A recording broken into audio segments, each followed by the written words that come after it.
Hi there. Now, I know it's been a while since I've made a video, and there's been reasons for that. Partly emotional, partly health, and I'll tell you about the most recent bit of health. Now, the problem what I had was a mini stroke, or a TMI. Now, why isn't my face dropped? Which is the most obvious sign of it. I was quite lucky. It was in the back of my head, which has left my balance shot, and I get dizziness if I look up or don't look straight ahead at the moment. It's coming back, but it's basically a major warning.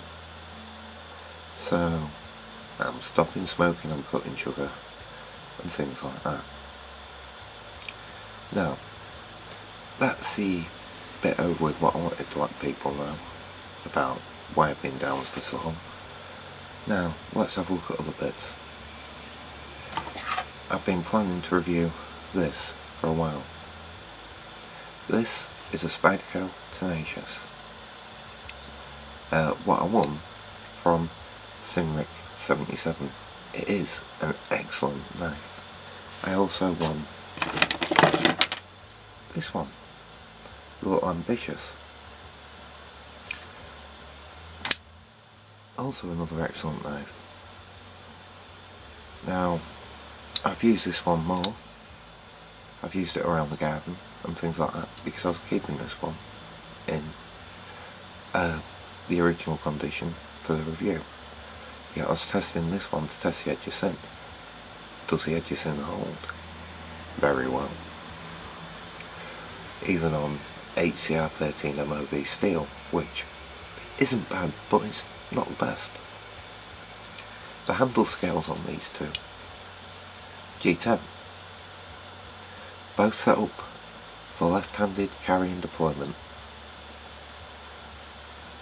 Now, this one, I've stropped it, it's still sharp, still very sharp. This one is the edge of sin, which is easy enough to say is silly sharp. Now my usual test, and no, I can't freehand it, but a very smooth cut, not a tear, a cut, and you won't get paper much thinner than cigarette papers. The centering is spot on. The deployment is smooth, and the lock is positive. It's a good lock. It's about 50-50, so any wear will give it some more to move without it failing. Liners, skeletonized steel. Does it have any problems? One little one, which is why I two-handed open it. On the left side, you can one-handed open it, but it's very hard to flip because of the no choke out there, which could be easily rectified. However, the lock bar would get in the way, which is why there's no choke there. It's more optimised for right hand carry, as all what use a bar are. It's a problem with the bar, it's acceptable, it's a very good knife.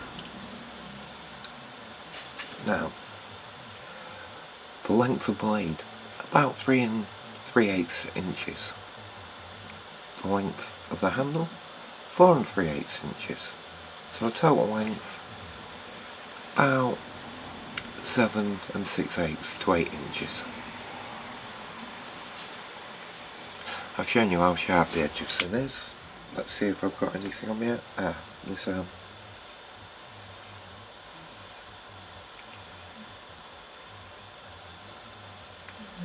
And let's put that on there. As you can see, it is shaving sharp. As my arm will profess, because there's an old bald spot there.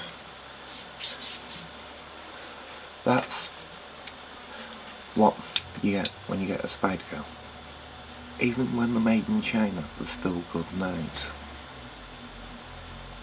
Like many other brands, I have had others what aren't as good when they're being made overseas as when they're being made in the American made products by the same company, but on the whole, the main difference is the steel, the labour costs for mass producing.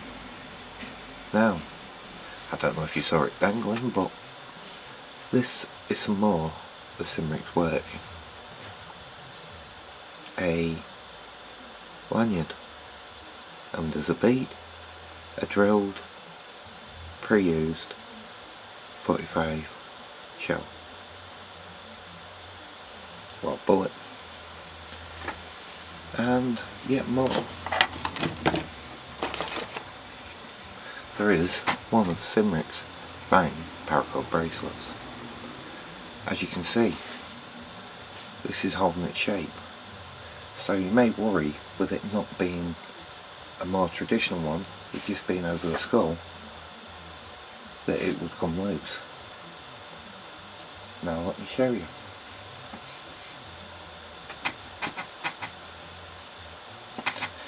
That was quite excessive, and as you can see, without touching the thing to pull it, that excessive shaking was with it loose. So it's very difficult for it to accidentally come off from your wrist once it's on, even should it unhook. Now, would I recommend Simric's work in sharpening, in paracord work? Absolutely. It's doing excellent work. Very tight paracord. I don't know exactly how much paracord goes into his bracelets, but I can tell you this, it's going to be more than a shop bought one, because I've had shop bought ones and they're quite loose. So why settle for second best when you can go to Simric and get the best? And what else makes it the best? Simric's love of a little something for his bracelets, for the class, a nice little skull.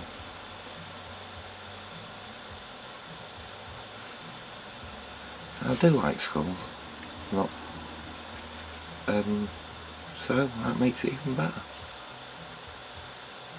I know this isn't as long as some of them, and I haven't thought through the review maybe as well, but I've been thinking about other things. I've been thinking about my health first, I'll be honest with you.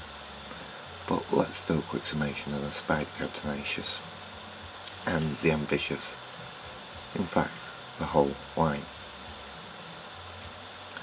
If you're looking for a beater knife, not a fashion accessory, a beater knife, one what you're going to use, and you don't want to spend more than $50 on it, then go Tenacious, go Ambitious, go Persistence, go,